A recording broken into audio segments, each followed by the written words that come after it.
So now our application is working fine. So let's close this.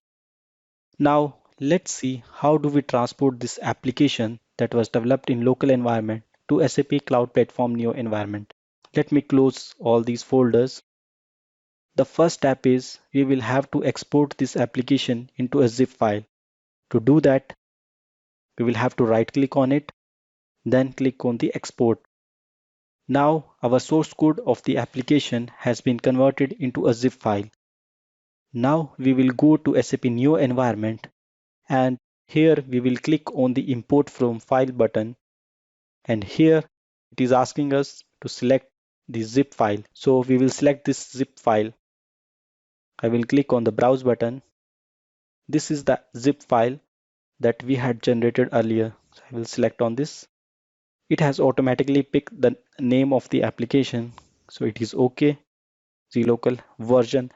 The version is same like we had previously discussed while creating a new application.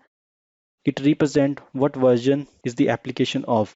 Right now, this is the first application. So I will put first. I will click on import. I will close this window.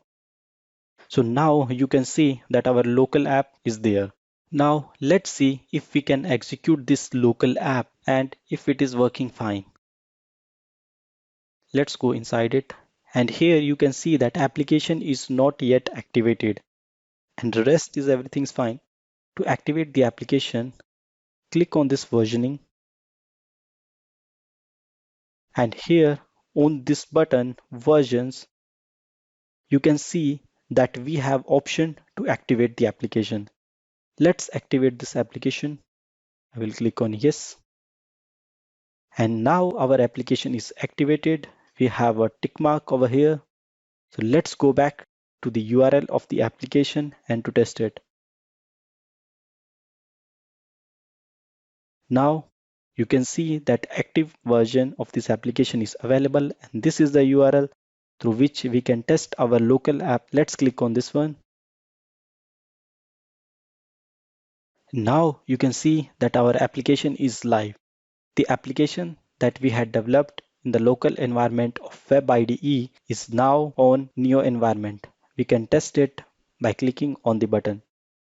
And here we can see that alert message is coming and our application is working fine.